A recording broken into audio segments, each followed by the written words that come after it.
Bien, dice acá, el rey del norte de Daniel 11:40 al 45. Un espíritu belicoso agita el mundo. Las profecías contenidas en el 11º capítulo del libro de Daniel está casi completamente cumplida. Muy pronto se cumplirán las escenas de angustia descritas por el profeta.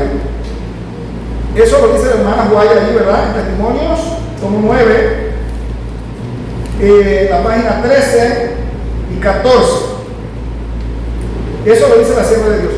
En los tiempos de la hermana Guaya dice que ese capítulo 11 estaba ya a punto de concluir. ¿Sabe una cosa, mi hermano? Que lo único que no se cumplió fue el verso 45, donde el rey del norte plantaría las tiendas de su palacio en el monte glorioso y santo entre los mares. Si esa profecía se hubiese cumplido en los días de hermana Juárez, que era lo único que faltaba por cumplimiento, se hubiera dado la ley dominical de forma obligatoria, hubiera caído la lluvia tardía de forma efusiva, el sellamiento se hubiera completado de los hijos de Dios y se hubiera dado toda la persecución y todo lo que está descrito en Apocalipsis 13, y el tiempo de gracia se hubiera terminado, hubieran caído las plagas y Jesús hubiese venido porque Miguel se hubiera levantado. Pero por misericordia, eso lo estudiamos ya el sábado pasado, por misericordia Cristo alargó el tiempo porque la iglesia estaba insubordinada, la iglesia no estaba preparada, ni el mundo, para la segunda venida de Jesús. Pero nos encontramos igual, nos encontramos ahorita en la misma situación. Todos los días hay una noticia, mi hermano, en confirmación de eso. Eso que acaba de pasar hace un par de días, allá en Qatar, donde Israel atacó el lugar de reunión donde Hamás se iba a reunir ahí en Qatar, ¿verdad? Que iba a ser como un mediador para ver cómo se planificaba la paz allá en Palestina. Israel les mandó un misilazo. ¿Y qué ha sucedido, mi hermano? Eso ha sido contraproducente. Estamos hablando de 2 o 3 días atrás. Contraproducente. Porque eso, en vez de arreglar el asunto, como que le echaron gasolina al fuego. ¿Qué sucedió, mi hermano? De ayer y hoy están en reunión la Liga Árabe, 26 países árabes, entre esos Turquía, porque ahora están unidos, desconfían de Estados Unidos porque Estados Unidos parece que no evitó que esos misiles pasaran, a pesar de que había defensa aérea, y ahora los árabes están sumamente disgustados y ahora están unidos. Cuando antes estaban desunidos, ahora están unidos y le tienen la mira puesta a Israel. ¿Usted cree que qué va a pasar ahí? Si eso sigue por ese camino, mi hermano, se va a cumplir el versículo 45 muy pronto. Sigamos adelante. Dice acá, vamos a leer el texto bíblico de Daniel 11:40. Empero, en el tiempo del fin, el rey del mediodía, o sea del sur, se aconeará con él, y el rey del norte se levantará contra él como tempestad, con carros y gente a caballo y muchos navíos, y entrará por las tierras, e inundará y pasará. Daniel 11:41. Y vendrá a la tierra deseable, y muchas provincias caerán, mas estas escaparán de su mano: Edom, Moab y los primeros de los hijos de Amón. Daniel 11:42. Asimismo extenderá su mano a las otras tierras, y no escapará del país de Egipto. Daniel 11:43. Y se apoderará de los tesoros de oro y de plata y de todas las cosas preciosas de Egipto, de Libia y Etiopía, por donde pasará. Daniel 11:44. Mas nuevas del oriente y del norte lo espantarán, y saldrán con grande ira para destruir y matar a muchos. Daniel 11:45. Y plantará las tiendas de su palacio entre los mares, en el monte de Siabra, el santuario, y vendrá hasta su fin, y no tendrá quien le ayude. Daniel 12:1. Y en aquel tiempo se levantará Miguel, el gran príncipe que está por los hijos de tu pueblo, y será tiempo de angustia, cual nunca fue después que hubo gente hasta entonces, mas en aquel tiempo será libertado tu pueblo, todos los que se hayan escritos en el libro. Muy bien, estos son los textos que vamos a analizar. Para analizar todo el capítulo, o sea, desde los versos que están hacia atrás, ¿verdad?, hasta el versículo 1 del capítulo 11, necesitaríamos otro seminario. Entonces, vamos a tratar de concretar para aprovechar este mes de seminario profético. Daniel 11:40 al 45. De hecho, les digo que a ustedes se les va a distribuir una hoja, son varias, con todo el capítulo 11 de Daniel, todo el capítulo, con los comentarios del libro de Daniel y Apocalipsis de Uriah Smith. Así que en su caso usted puede estudiar, pero por cuestión de tiempo y de aprovechamiento, entonces solamente nos vamos a concretar en el día de hoy con los versos 40 al 45.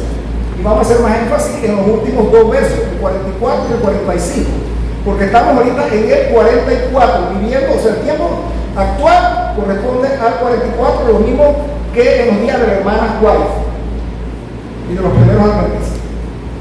Bien, ahí el verso dice: pero en el tiempo del fin, o al cabo del tiempo, pero la mejor interpretación es en el tiempo del fin. Versículo 40, usted lo puede leer, ¿verdad?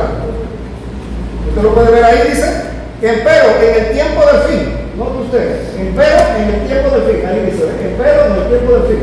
Okay. ¿Qué va a haber en el tiempo del fin? Veamos. Vamos a ver, el tiempo del fin. El tiempo del fin es 1798. Ahí está, 1798. ¿Quién lo dice? El Espíritu de Profecía. Lo podemos probar también con la Biblia, porque todo lo que dice el Espíritu de Profecía lo podemos probar con la Biblia y solamente la Biblia. No es verdad, como dicen los evangélicos, que nosotros los adventistas inventamos cosas. Aquí no se inventa nada. Simplemente el Espíritu de Profecía lo que hace es dar una mejor comprensión de los textos bíblicos. Pero todas las doctrinas adventistas se pueden probar con la Biblia y solamente la Biblia. Muy bien. Dice la Sierra de Dios aquí en el Conflicto de los Siglos, la página 409. Al fin del tiempo de los 1260 días, en 1798, ¿verdad?, empezó el tiempo del fin. Desde entonces deben cumplirse las palabras de la profecía ¿de qué? De Daniel, que es lo que estamos estudiando nosotros. Muchos correrán de aquí para allá y la ciencia se aumentará. Eso alude al capítulo 12 de Daniel. Así que por eso estamos estudiando el libro de Daniel. Y la primera cita que vimos ahí dice que el capítulo 12 de Daniel está casi ya cumplido. Bien. La otra cita. El tiempo del fin comenzó en 1798. En ese tiempo el libro de Daniel fue abierto. O sea, que podemos entenderlo.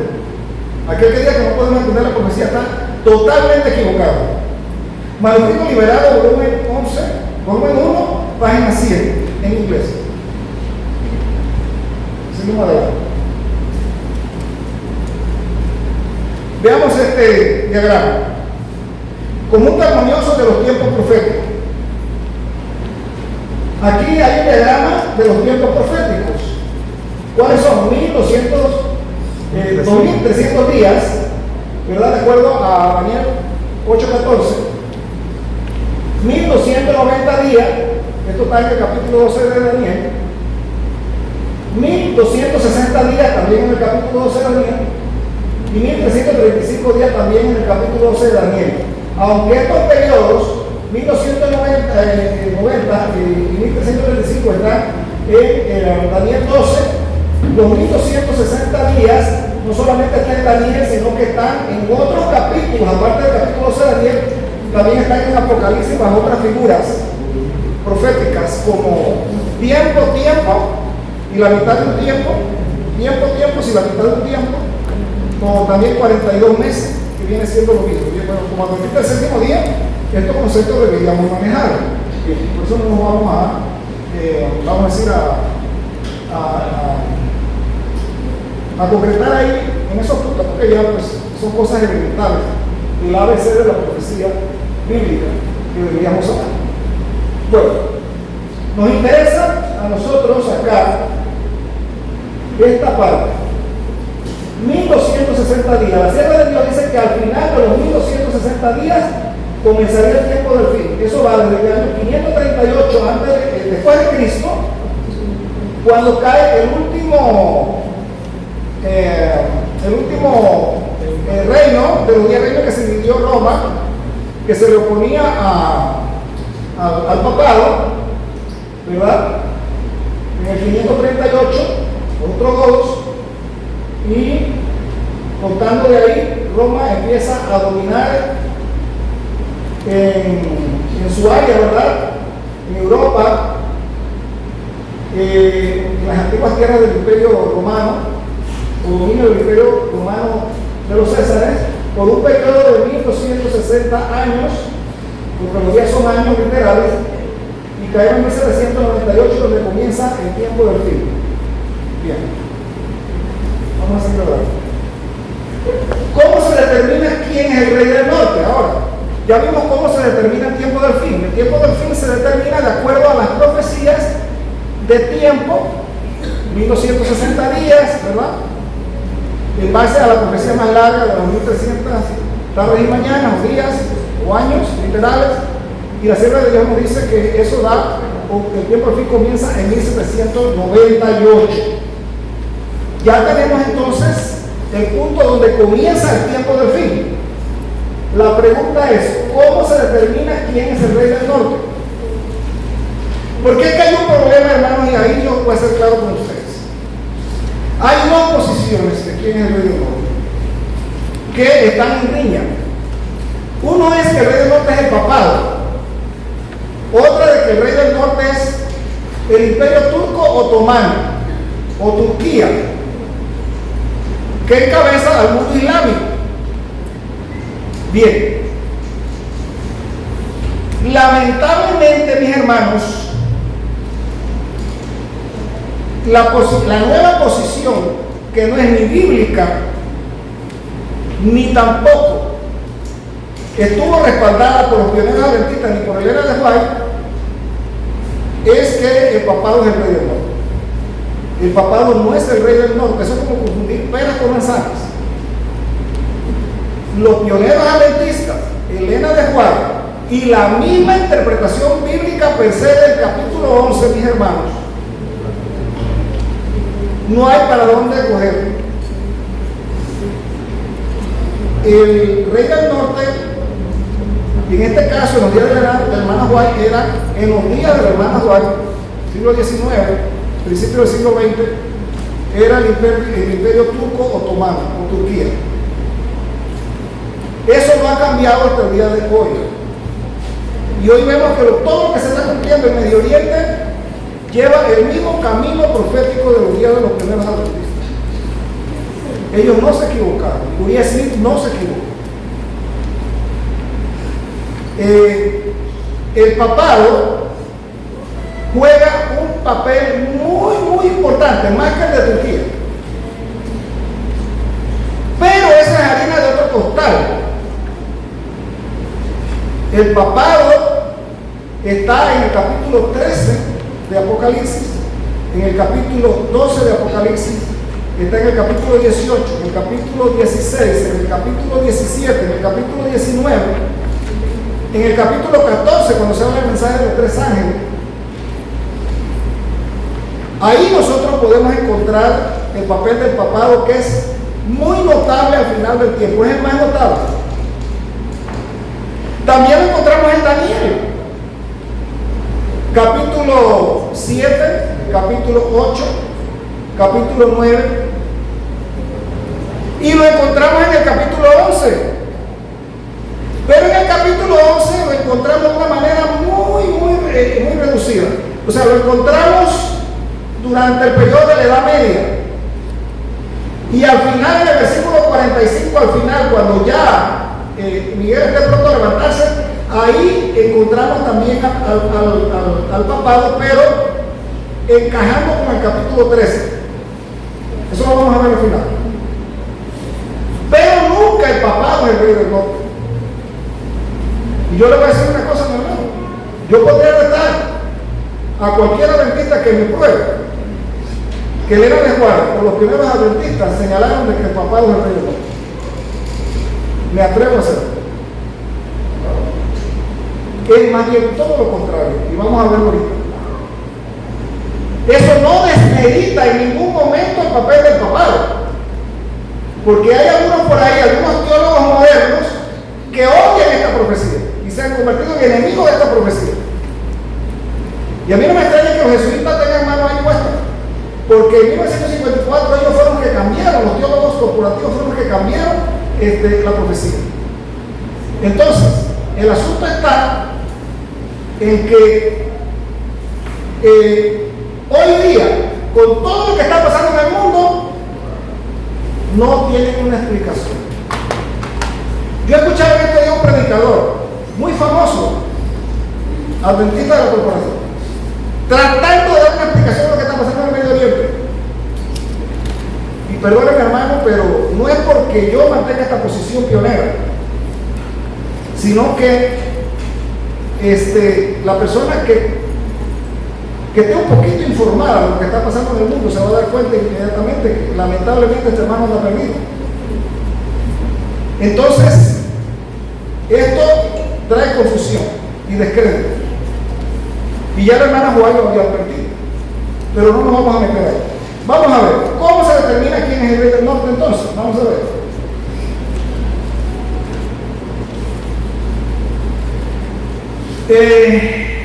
A.T. Jones, en su obra The Western Question, o sea, la cuestión oriental, esto lo escribió, esta obra, la cuestión oriental, la escribió en 1896, la página 8 y 9. ¿Qué dice A.T. Jones? Acuérdense que es un pionero adventista, y la hermana White, nosotros estudiamos el sábado pasado, que dice que hay que dejar que los muertos hablen. ¿Qué significa que los muertos hablen? Que Dios le dijo a ella, permita que los muertos hablen. ¿Qué significa eso? ¿Ah? Sus escritos de mi Que volvamos a los escritos de los pioneros, los rescatemos y le demos publicidad. Que aunque estén muertos, ellos van a hablar a través de sus escritos y su enseñanza. Bien, ¿y qué otra cita había más abajito? ¿Qué otra cita había más abajito? Donde la hermana Joya habla de esto, de que los muertos hablan, hablando de los primeros adventistas.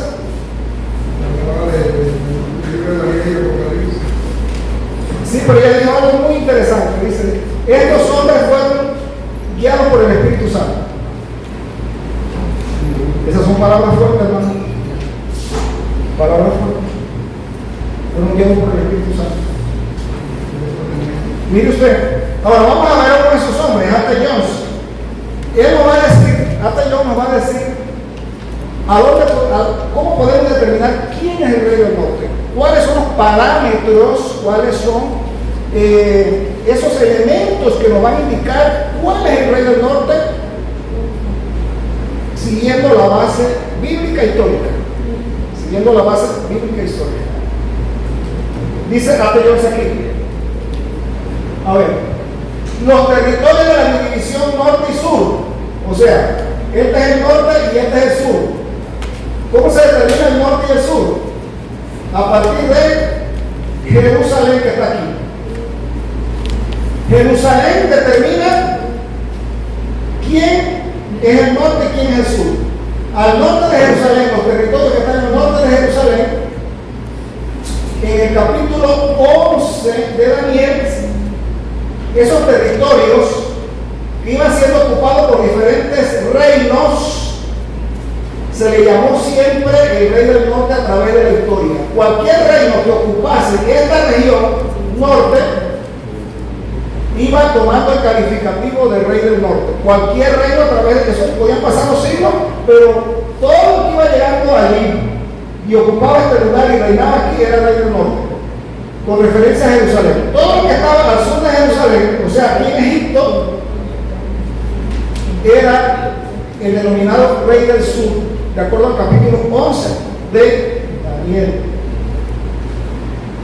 Y dice acá, Los territorios de la división norte y sur del dominio de Alejandro permanecen respectivamente como los reinos del norte y del sur hasta el final, o sea, hasta el tiempo del fin. Y de principio a fin, o sea, desde el principio de ese capítulo 11 hasta el final, cualesquiera poderes que ocupen estos territorios respectivos serían el rey del norte y el rey del sur. Bien, eso nos da una pista, mis hermanos.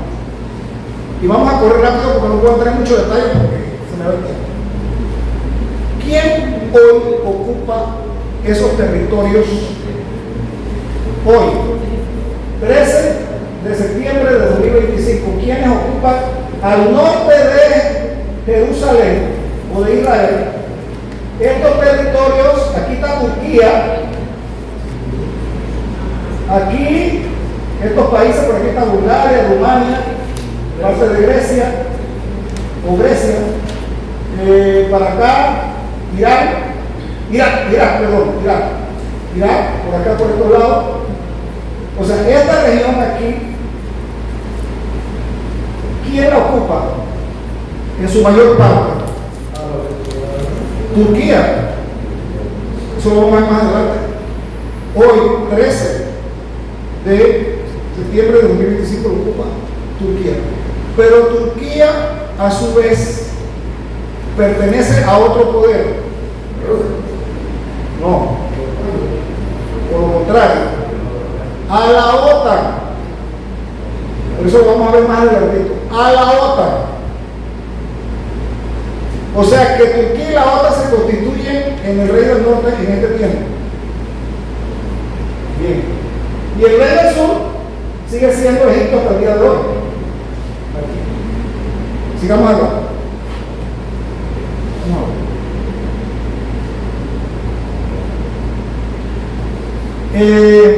Ahora vamos a ver qué nos dice el pionero adventista que nos va a hablar a través de sus escritos, A. G. Daniels, en su obra titulada La Guerra Mundial, páginas 56 al 57. No puede haber ninguna dificultad en determinar cuál es el rey del sur y cuál es el reino del norte. La ubicación de su territorio lo deja inequívocamente claro. Uno está en el sur, el otro en el norte. No importa si sus límites permanecen exactamente iguales en todo momento. A veces el reino del sur se extendía más al norte en Palestina que en otras ocasiones. Seleuco y sus sucesores no siempre conservaron todo su territorio en los límites extremos de este y oeste. Siria y toda Asia Menor, o sea, Turquía, se llamó Asia Menor, en el norte permanecieron intactas y continuaron siendo el rey del norte, sin interrupción, hasta el momento en que la profecía introduce un nuevo poder, como se indica en el versículo 16. Estos hechos históricos claros relacionados con la profecía nos muestran dónde buscar al rey del sur y al rey del norte. Debemos buscar al rey del sur en la división meridional del imperio de Alejandro y el rey del norte en la división septentrional, o sea, hacia arriba, ¿verdad? Hacia arriba, en el mapa. No es el rey ni la dinastía en particular, sino la localidad en particular, lo que constituye a uno como rey del sur y el otro como rey del norte. Los reyes pueden morir, las dinastías pueden cambiar, sin embargo las ubicaciones permanecen en cualquier nación que gobierne en cualquiera de estas divisiones, en cualquier momento el rey de esa división, ya sea del sur o del norte. Eso era lo que señalaban los primeros adventistas. Entonces, finalmente, dice acá, el imperio griego quedó dividido en dos territorios. Al norte, el reino de Seleuco, y al sur, el reino de los Ptolomeos. Eso hablando de cuando Alejandro Magno, rey de Grecia, falleció. Hubo disputa entre sus cuatro generales, pero al final que el reino quedó dividido en dos grandes localidades. Al norte, las Seleucidas o Seleuco, y al sur, Ptolomeo, aquí ocupando Egipto y otras áreas más de África. Como centro, Jerusalén. Bien. Seguimos adelante entonces. Al final de Daniel 11:15 dice la profecía después de haber dado la información más clara sobre el lugar, el orden de desarrollo y la historia en los dos reinos de Ptolomeo y Seleuco, o sea, los del norte y los del sur, durante casi 2 siglos, ahora deja de lado estos reinos mientras traza la historia de los acontecimientos que habían de seguir hasta el fin del tiempo. Predice brevemente la historia del Imperio Romano, la gran apostasía de la Iglesia católica, ¿verdad?, durante la Edad Oscura. Todo eso habla en el capítulo 11 de Daniel. La reforma del siglo XVI, la Revolución Francesa que ocurrió cerca del final del siglo XVIII, después de pasar por este largo periodo de unos 2000 años, la profecía, de una manera más directa y positiva, trae al rey del sur y al rey del norte de nuevo al lugar prominente que ocupaban en la primera parte de la profecía, mostrando el papel que han de desempeñar en los actos finales del drama de la tierra. Eso lo dijo el pionero Daniels, ¿verdad?, en el libro La Guerra Mundial. Ahora, analicemos ese verso 40.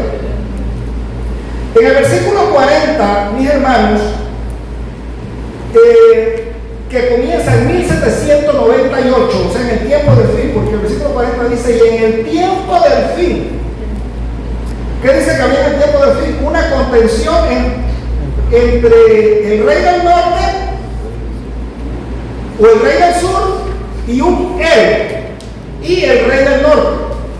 O sea, hay 3 protagonistas en el versículo 40, hay 3, hermanos. Está el rey del norte, está el rey del sur y hay un él, un tercer elemento. Son 3 elementos disputándose ahí en el versículo 40 después de 1798. A ver, ¿qué nos dice aquí la historia? Dice, y lo que señala el versículo 40 y habla de una guerra entre el rey del norte, Turquía, en ese tiempo Turquía, el rey del sur, Egipto, y el rey ensoberbecido del versículo 36, Francia, en 1798. Napoleón fue vencido en San Juan de Acre en 1799. En resumen, mis hermanos, yo les mandé unos vídeos a ustedes de unos adventistas que tienen unos ministerios que están hablando de esta misma profecía. Les mandé unos vídeos para que la semana ustedes fueran escuchándolo. Son vídeos no tan largos, pero que explican en detalle cada versículo del 40 hasta el 45. Entonces, en el versículo 40, para resumir,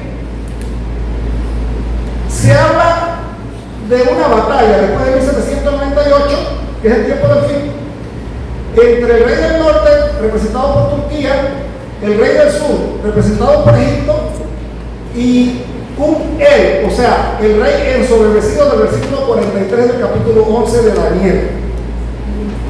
Ese rey ensoberbecido es Francia, de acuerdo a la profecía. Y Francia participó en lo que se llamó la batalla de las pirámides, porque Napoleón pretendía dominar toda esa región, pero Egipto se levantó, el rey del sur, contra los franceses, pero parece como que el ejército francés era más fuerte. Vino en su ayuda el rey del norte también, o sea, Turquía, junto con los ingleses, y una flota marítima de la Armada inglesa, liderizada por el almirante Nelson, le dieron batalla al ejército de Napoleón y diezmaron junto con Turquía, y Napoleón fue vencido en San Juan de Acre en 1799, cumpliendo la profecía del versículo 40 de Daniel 11. El versículo 41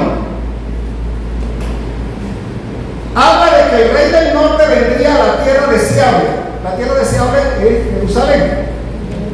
Ahora, no porque Jerusalén hoy día o en aquel tiempo fuera la tierra santa, como lo dicen los católicos, sino porque es que Jerusalén siempre ha sido la tierra deseable, mis hermanos. Hasta el final va a ser la tierra que todo el mundo quiere, todas las potencias quieren poseer. El papado en las cruzadas querían poseer Jerusalén y plantar su trono allí. Los musulmanes siempre han querido Jerusalén. Los judíos siempre han querido Jerusalén. Todo el mundo quiere Jerusalén. Porque ese es el centro prácticamente del mundo, donde pasan las rutas comerciales y donde se puede dominar todos los recursos de petróleo y gas del Medio Oriente. Pero hay un tercer elemento, hay otro elemento más, mi hermano. Jesucristo reclama a Jerusalén y a Sion como propia. ¿Y quién es el que al final va a ganar esa tierra para siempre? Jesucristo, porque dice que después del milenio, cuando Cristo venga, dice que plantará sus pies en el monte de los olivos que está en Jerusalén y se partirá en dos y se formará un gran valle y ahí descenderá la nueva Jerusalén y ahí será la capital del mundo y la capital del universo, porque el Señor después del milenio trasladará su trono ahí en Sion, en Jerusalén. Ese lugar que hoy día es el motivo de las peleas allá en el Medio Oriente, que todo el mundo se pelea ahí. Pues al final Cristo va a ser el vencedor. Entonces dice acá, versículo 41 habla del rey del norte, o sea de Turquía, vendría a la tierra deseada, o sea Jerusalén, lo que es geográficamente Israel hoy o las áreas circunvecinas. Unas provincias querían y otras no. Todas las conquistas hechas por Francia, aliada de Egipto, fueron reconquistadas por Turquía en el año 1800, de acuerdo a la profecía del versículo 40 y 41 de Daniel 11. Nosotros vemos, mis hermanos, que para el año 1800, todo lo que está aquí en verde, mis hermanos, todo lo que está aquí en verde, aquí la Turquía, este es el área de Turquía, pero Turquía, el imperio otomano, se extendía por todo lo que estaba en verde para el año 1800, o sea, por ahí, cerca de 2 días del Gran Chá. Todo esto era el reino de Turquía, incluyendo Jerusalén. El imperio otomano. Sigamos adelante. Eso tiene que ver con la quinta,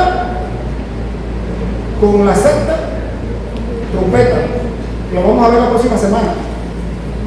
Vamos a ver en detalle eso. Eso está en la quinta y la sexta trompeta, y lo dice el conflicto de los siglos en el capítulo 19 del conflicto de los siglos. Veamos. Los otros árabes, Edom, Moab y Amón, no fueron dominados sino condenados a pagar tributos. Todo esto es confirmado en el versículo 42 y la historia así mismo lo señala. Vamos rápido, mi hermano, porque el tiempo nos está terminando y yo quiero ir a la última parte, que es la parte más interesante. El versículo 43 nos dice que cuando el sultán retoma la posesión del país de Egipto y su influencia en esa región, o sea, el sultán de Turquía, permitió al pachá de Egipto, o sea, al rey del sur, mantener su poder político y solo le exigió tributos a ellos, a Libia y a Etiopía.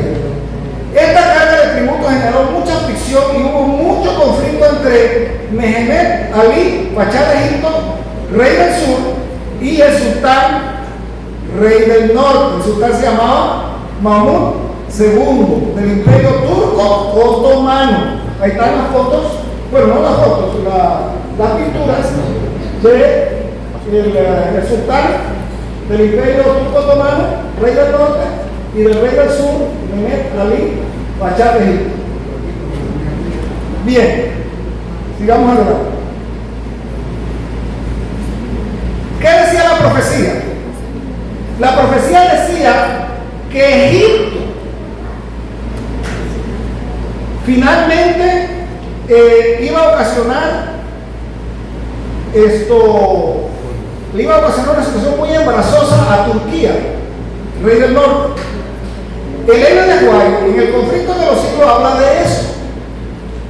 Dice acá, de esto último habla Elena de White en el conflicto de los siglos, capítulo 19, una profecía significativa. Ese es el título del capítulo 19 del conflicto de los siglos, que habla de esa disputa entre el rey del norte de Turquía y el rey del sur acá, en el caso de Egipto, el pachá de Egipto, ¿verdad?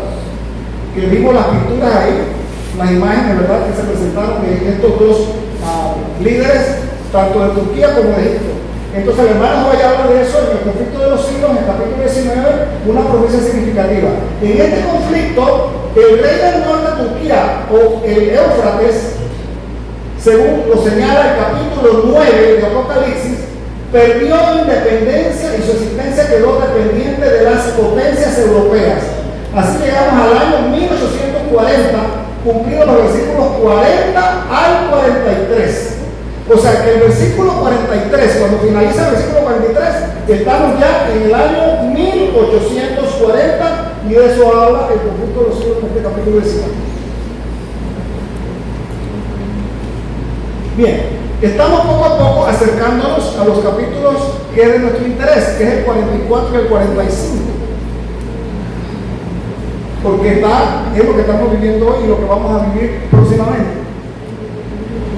Daniel 11, 44 y 45. Vamos a ver. ¿Qué dice el versículo 44? Dice: mas nuevas de oriente y del norte lo espantarán, y saldrá con grande ira para destruir y matar a muchos. Y plantará las tiendas de su palacio entre los mares, en el monte santo, en el monte de Sión del santuario, y vendrá hasta su fin, y no tendrá quien le ayude. El oriente, vamos a ver qué es el oriente.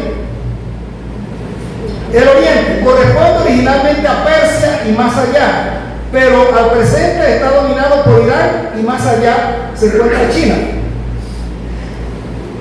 Las noticias del norte, miren, acá hay dos elementos. Están noticias del norte y noticias del oriente. El oriente es Persia, o sea, Irán, la moderna Irán, y más allá, China. Ok. Pero ¿quién es noticia del norte? ¿Quién es noticia del norte? Las noticias del norte son el expansionismo ruso en el Mar Negro luego de 1840.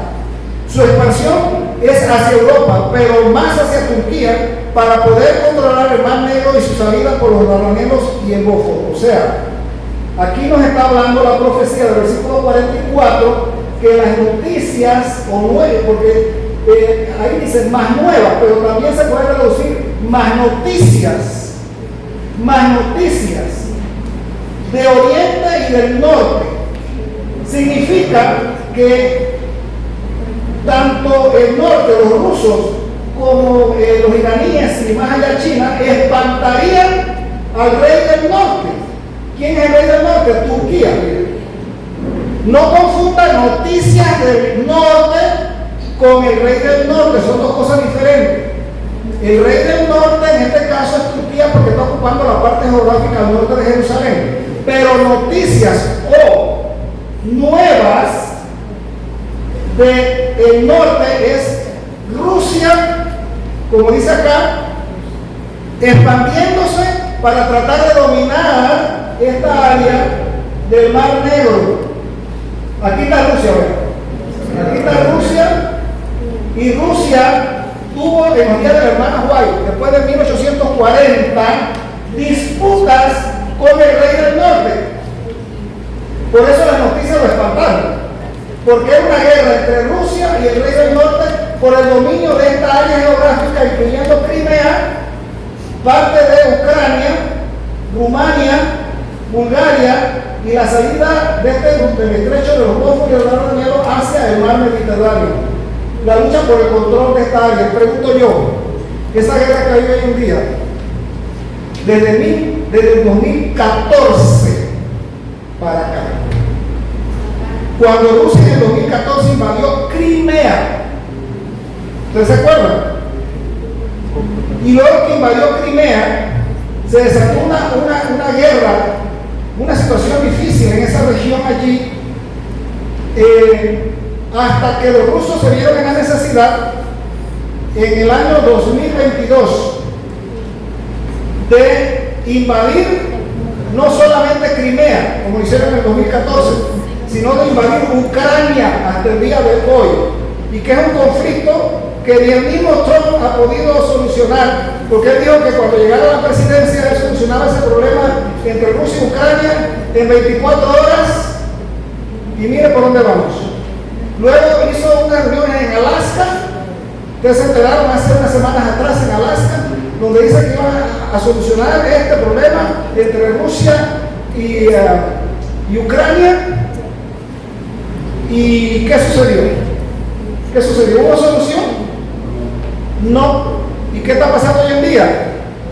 Hoy mismo y por muchos días más en este mes, los rusos están haciendo ejercicios militares, inclusive se cree que van a hacer pruebas atómicas en el norte de Europa, y los europeos están también, Polonia acaba de movilizar 40.000 hombres hacia la frontera con Bielorrusia, y eso está que arde. Y pregunto yo, ¿Trump ha podido solucionar algo? No, porque es que la profecía es la profecía. No va a solucionar nada, porque aquí no va a haber paz. Y vamos a ver esto más adelante, qué es lo que va a suceder. Vamos a seguir rápido, pues, el tiempo nos come. Pero para los días de la hermana Juan, estaba esa disputa aquí. Lo mismo que hay hoy, pero lógicamente al nivel del siglo XIX. Ahora estamos en el siglo XXI, pero son los mismos actores, la misma trama, la misma región geográfica, los mismos intereses, el mismo cumplimiento profético. Sigamos adelante. En el versículo 44 el ángel dice, de este rey del norte, el poder turco, noticias del oriente y del norte lo turbarán y saldrá con furor para destruir y por completo para matar a muchos. Esto se logró en la guerra de Crimea, cuando Rusia desde el norte y el este luchó contra el Imperio Otomano, y la potencia turca se salvó solo con el apoyo y el poder de Gran Bretaña y otros aliados. ¿Eso lo dice quién? Arthur Jones, 1896. Wagoner, ¿qué dice Ellen White Wagoner? Las noticias del oriente y del norte lo turbarán y por tanto saldrá con gran furor para destruir y para matar a muchos. Versículo 44, dice Wagoner, es una buena descripción del ataque turco a Rusia en 1853 que condujo a la guerra de Crimea, en la que Francia e Inglaterra ayudaron al turco a levantarse. Nuevamente en 1878 la intervención inglesa mantuvo a Rusia fuera de Constantinopla. Y mire usted, mi hermano, está sucediendo lo mismo, porque la OTAN en cierto modo está implicada en el Medio Norte, porque Turquía es parte de la OTAN desde 1952. Y siguiendo las reglas proféticas de interpretación de quién es el rey del norte, dice que todo poder que ocupe el lugar geográfico de Seleuco se constituye el rey del norte. Entonces, hoy en día lo ocupa Turquía, y Turquía es parte de la OTAN. La pregunta es, ¿el conflicto que hay en Ucrania es entre Rusia y Ucrania? No. ¿Nada más? Mira, hermano, si el conflicto hubiera sido nada más entre Rusia y Ucrania, los rusos se lo hubieran echado al bolsillo en poco tiempo. En 4 días se lo hubieran echado al bolsillo. El problema con Ucrania es simplemente, mi hermano, como eran los días de la hermana White, cuando la disputa entre Rusia y Turquía, el Imperio Otomano, Ucrania nada más es el lugar donde se está desarrollando el conflicto. Pero esa es una pelea entre la OTAN y Rusia. ¿Quiénes están apoyando a Ucrania? Los europeos, Francia, Inglaterra, Alemania y los Estados Unidos. Y en los tiempos de la hermana White, en 1853 y en 1878, cuando se desarrolló esa guerra entre Rusia y el rey del norte, ahí en Crimea, en esa región del Mar Negro, ¿quiénes apoyaron a Turquía? También las potencias europeas, Francia, Inglaterra. Y mira, hermano, hay tan abundante material de los pioneros que no lo podemos poner en este seminario. Pero Dios les dio, por razón, hermana Juan dice que ellos fueron orientados por el Espíritu Santo, porque mire, esa obra de Arthur Jones que se llama Las Grandes Naciones de Hoy, o la otra obra de A.G. Daniels, La Guerra Mundial, Oye, increíble. Hay un libro que se llama El Círculo de la Biblia para el Hogar, que era una literatura adventista que circulaba en la iglesia en esos tiempos, hermanos. Si leyéramos eso, ahí se describe con tanto detalle, mi hermano, lo que está pasando hoy en día. Con tanto detalle, que es increíble, increíble, hermano. Pero todas estas cosas no las han ocultado. Entonces, esos pastores y teólogos que han ocultado esto darán cuenta a Dios. Créanme que sí, darán cuenta a Dios. Seguimos hablando. Bien, para 1878 se dio nuevamente un conflicto entre Rusia y el rey del norte, que culminó con el tratado de San Stefano. Y dice ahí, Daniel 11:44, Manuel del oriente y del norte les espantarán y saldrá con grande ira para destruir y matar a muchos. Las noticias del norte siguieron dándose en 1877 en la guerra ruso-turca, que había iniciado allá en 1853, pero se dio de nuevo en 1877. Aquí vemos que una vez más el poder turco se mantendrá en pie solo mediante la ayuda de las potencias europeas. Estas noticias también se conocen como la cuestión oriental. Precisamente lo que está pasando hoy en Ucrania. Ucrania se sostiene, mi hermano, y los intereses del rey del norte se sostienen en ese lugar para que los rusos no se apoderen de todo eso, simplemente porque los europeos, la OTAN, lo sostienen. Lo mismo que en ese tiempo. El conflicto se traslada de Constantinopla al Medio Oriente. Aquí vamos a ver un Smith comentando el capítulo 16 de Apocalipsis. Leemos, además acerca de cómo el interés del mundo se ha transferido de Constantinopla a la Turquía asiática. La Turquía asiática, mis hermanos, es el Medio Oriente. El problema de Constantinopla ha dejado perplejo y angustiado al mundo durante muchos siglos. Las naciones han tenido numerosas guerras y han sacrificado innumerables vidas para poseer o controlar esa gloriosa ciudad y los admirables estrechos que separan Europa de Asia y que conectan al Mar Negro del Mar Mediterráneo, el Oriente con el Occidente, el mundo eslavo con el mundo latino germánico. Hasta aquí se creyó generalmente que una tentativa de decidir la cuestión de Constantinopla llevaría inevitablemente una guerra mundial entre los estados que pretendieran hacerlo, pues su acuerdo era imposible. De ahí que los diplomáticos miraran con temor la cuestión de Constantinopla y la consideraran insoluble.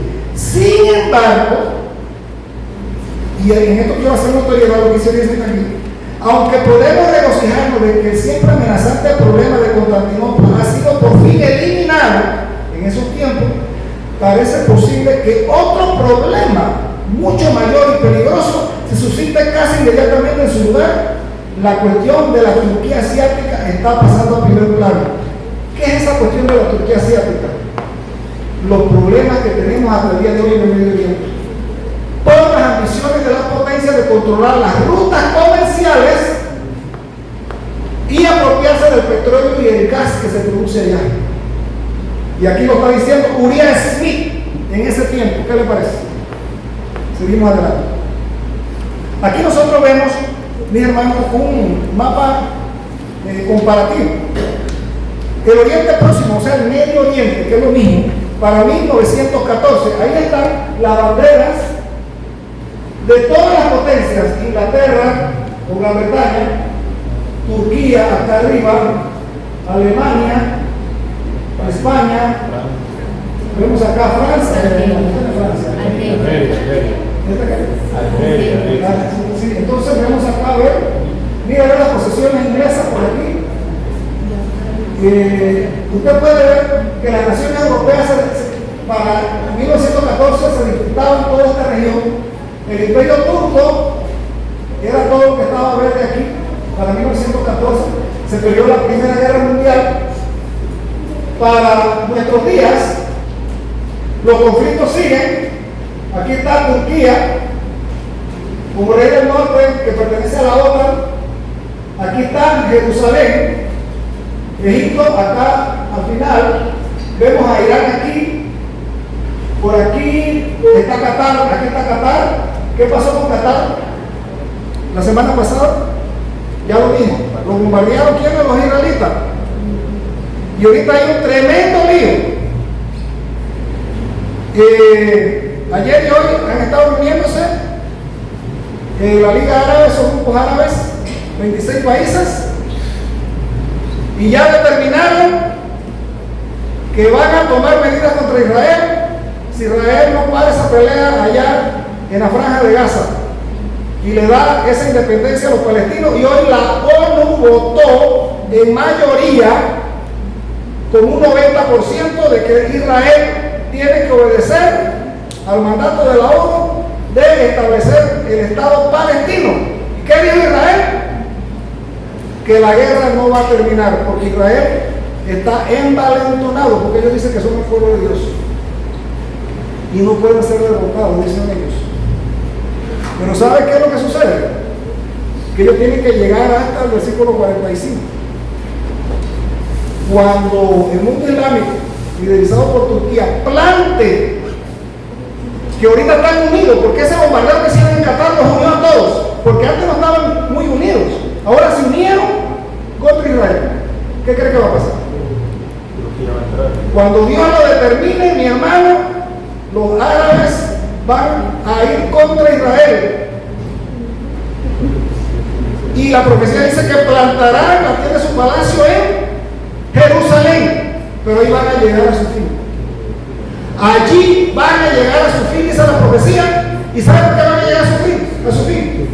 Los pioneros adventistas dijeron, por eso le digo, me encantaría que ustedes vieran la información. Ellos dicen que cuando ese rey del norte planta su palacio en Jerusalén, o sea, estos árabes liderados por Turquía, dicen que las naciones europeas van a traicionar a Turquía y a los árabes y se van a volcar contra ellos y lo van a eliminar allá en Jerusalén. Cuando eso se dé, vamos a entrar en lo que se llama la ley dominical, mi hermano. Porque el mundo va a estar convulsionado, el mundo va a estar en una situación difícil. Los Estados Unidos van a entrar en una crisis. De hecho, los Estados Unidos también tienen problemas económicos. Hay crisis en Estados Unidos, mi hermano. Mira, acaban de matar a un influencer. Lo acaban de matar. Y mejor no digo más allá, para no meterme en problemas, mi hermano, pero busca quién lo mató.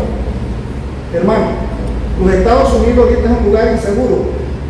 Yo no viviera hoy en día en Estados Unidos. Yo salí huyendo de ese lugar. Los Estados Unidos van a entrar en una crisis. Léase el capítulo 37 del conflicto de los siglos y usted va a ver cómo los Estados Unidos van a entrar en una crisis que van a pedir a sus autoridades que impongan una ley dominical el domingo, porque dice que de esa manera Dios los va a proteger y se van a ganar el favor de Dios. Ahí está en el capítulo 37 del capítulo 12. No lo estoy diciendo yo. Entonces todos estos conflictos van a llevar a una crisis en el mundo, un caos en el mundo. Aquí en Panamá la gente está tranquila. Usted ve la gente en béisbol, la gente en festividades, pensando en parrandas, en hacer plata y todo lo demás, como si nada estuviera pasando. La ciencia dice que el mundo va a seguir, dice, como si nada estuviera pasando. Pero el tiempo los va a sorprender. Que cuando digan paz y seguridad y se vendrá sobre ellos destrucción repentina y no escaparán. Hermano, pero todo esto, si estamos adhiriendo a lo que está pasando a nivel mundial, aquí en Panamá está lo que se va a hacer. Claro. Ahorita mismo hoy, yo me mandó una noticia de que mataron a niños de un tipo de la corte. No ha entrado a la corte. Bueno, ¿qué le parece? Yo siempre he dicho que aquí en Panamá eso va a pasar porque aquí hay mucha injusticia. Claro, entonces el Señor dice que los demonios poseerán a los hombres, irán a asesinar, a matar. Y le voy a decir algo, eso que está en Venezuela está peligroso. Mire, yo ahí sí no me atrevo a decir gran cosa, pero le voy a decir algo a mi hermana. Como yo veo esto, lo que mi opinión personal, ahí sí yo no puedo decir que esto es inspirado, pero es mi opinión personal. Si se llegara a desatar un conflicto ahí en Venezuela, cuidadito, porque ya los venezolanos, allá Maduro amenazó, y el otro, no sé qué, Padrino creo que se llama, que dice que Puerto Rico, Panamá, Trinidad y Tobago, que es una isla que está ahí a la frente de Venezuela, que tienen bases militares o no sé cómo es la cosa, porque aquí en Panamá hay norteamericanos ahorita, ¿no? Dice que si se desata algo, ellos tienen suficiente alcance con sus misiles y sus armas para atacar a esos países. Entre eso estamos nosotros. Cuidado. O sea, no me atrevo a decir más nada, puede pasar cualquier cosa, pero es algo que yo les digo que estamos viviendo unos tiempos peligrosos que no nos debemos sorprender de nada. Porque el diablo es el que ha tomado las riendas. Sigamos hablando. La profecía indica que los actuales conflictos de Europa Oriental y el Medio Oriente es la continuidad de lo que en el pasado se llamó la cuestión oriental. La cuestión oriental en la profecía no es solo la historia de las naciones antiguas de las que da testimonio de la segura palabra de Dios. Se describen los acontecimientos políticos de nuestros días y de los venideros. Se describe a las naciones de los últimos días como si estuvieran preparando la guerra, reunieron sus fuerzas para el gran Armagedón, la batalla del día de Dios. ¿Quién dice eso? Spencer, el primer Spencer, en nuestro día a la luz de la profecía, la página 331. A eso se le llama la cuestión oriental. ¿Qué es la cuestión oriental? Todo ese conflicto que hay allá en Medio Oriente, todo ese conflicto entre Rusia y Ucrania, todo ese lío que hay ahí, inclusive lo que está pasando con China, la guerra comercial entre China y Rusia. Y se lo digo con propiedad, porque de eso hablan los pioneros. El problema de China, Rusia no, de China y los Estados Unidos, esa guerra comercial, todo eso se le llama la cuestión oriental. Todo este problema que hay hoy en día es algo que abarca todos los conflictos. ¿Qué dijo la hermana White de la cuestión oriental?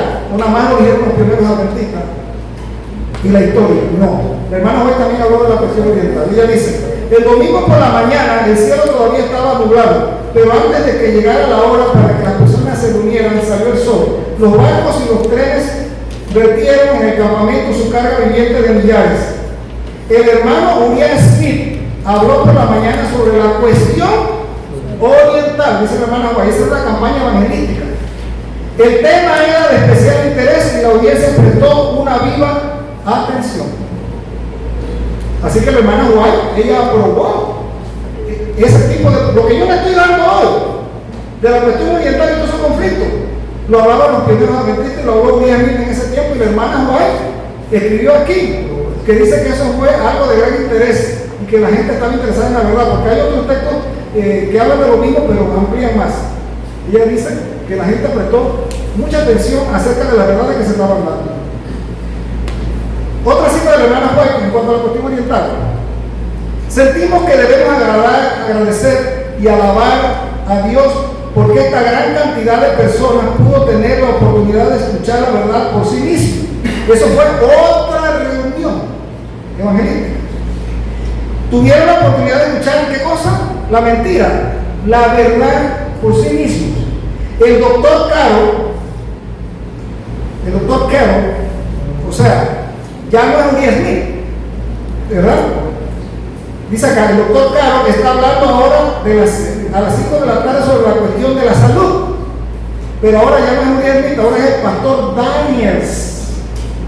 Él dice así: el pastor Daniels habla esta noche sobre la cuestión oriental. Que el Señor dé su Espíritu Santo para inspirar los corazones a fin de que la verdad sea clara. Eso fue el 25 de diciembre de 1898 cuando ella escribió esto.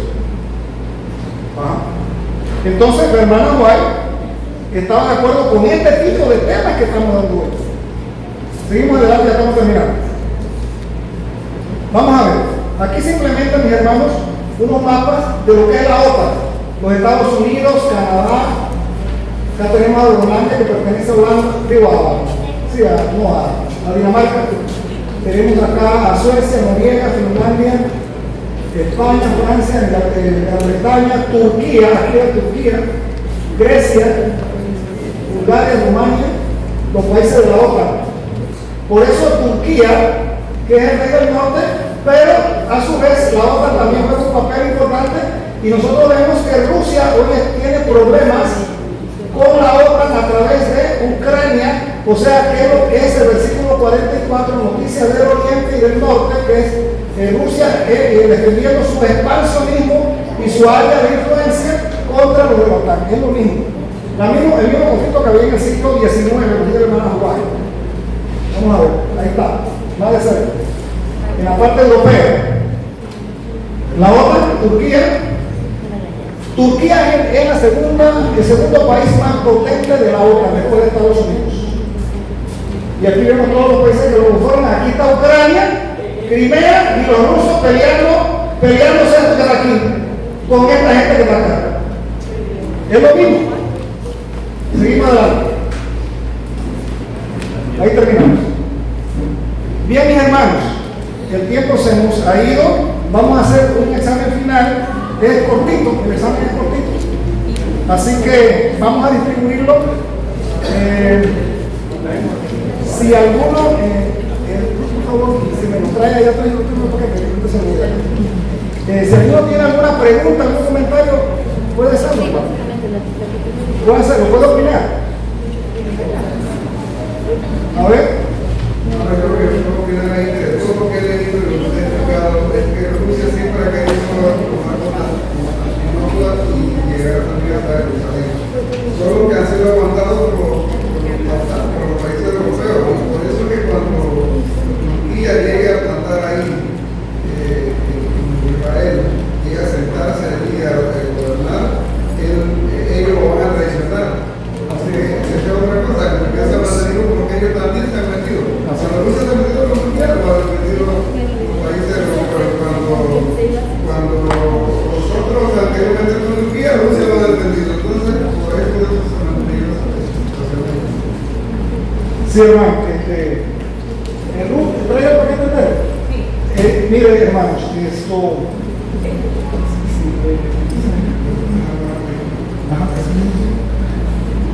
Mire, hermanos, esto, mientras yo distribuye el examen, vamos a aprovechar el tiempo.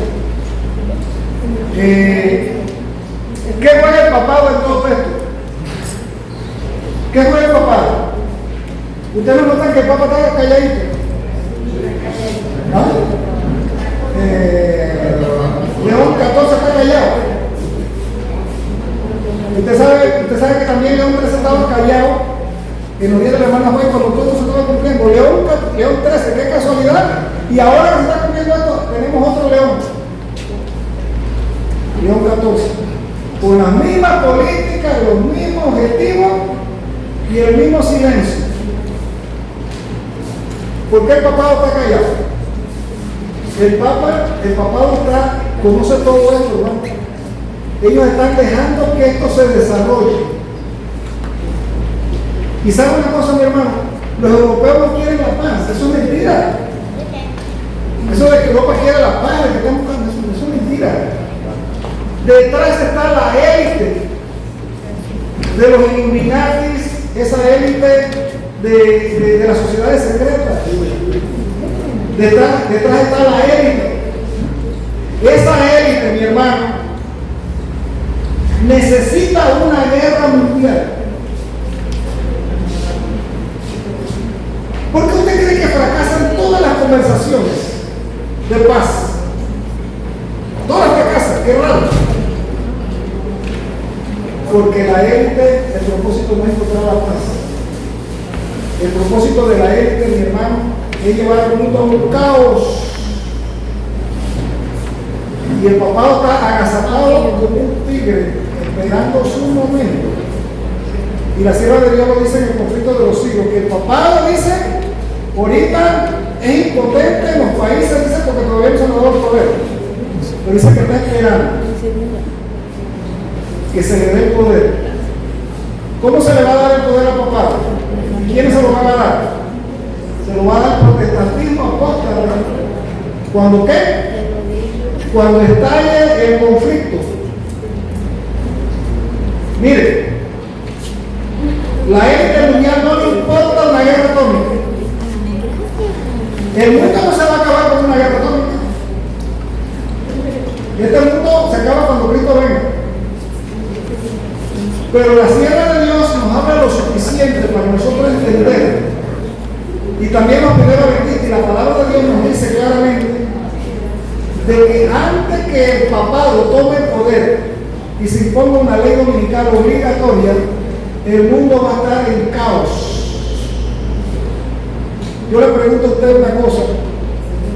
Cuando vino lo del coronavirus y que nos encerraron a todos, ¿cómo andaba la gente? ¿Andaba rebelándose contra las vacunas? ¿Ah? ¿Andaban con miedo, andaban como una ovejita obedeciendo al gobierno? Y donde llegaba el MINSA a vacunar, habían amenazas, lo sugestionaban a la persona, y si la persona no se mantenía firme, quedaba vacunada. ¿Cómo sometieron al mundo? A través del miedo. ¿Cómo las élites hoy en día pretenden someter al mundo y poner la ley dominical? ¿Cómo el papado pretende hacer eso? A través del caos y del miedo resultante de un conflicto mundial. ¿Usted no cree que un conflicto mundial,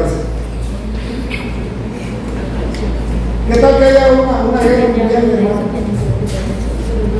¿Qué tal? Y que junto con eso vengan catástrofes como terremotos, vengan huracanes, hambre y desolación. ¿Usted cree que aquí a Panamá nos va a llegar medicina, nos va a llegar comida, oro para cultivar?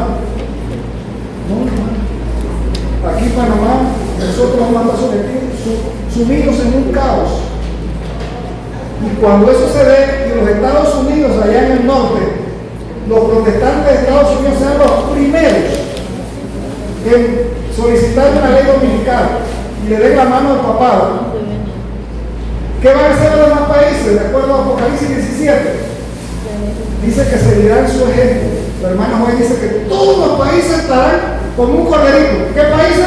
Rusia, China, Irán. Ahí se van a acabar los pleitos, mi hermano, porque todos estarán sumidos en el caos y todos seguirán entonces como correo a la solución planteada por el protestantismo apóstata y por el papado, que es una norma dominical obligatoria. ¿Usted no cree que ahí la gente se va a olvidar del rigor,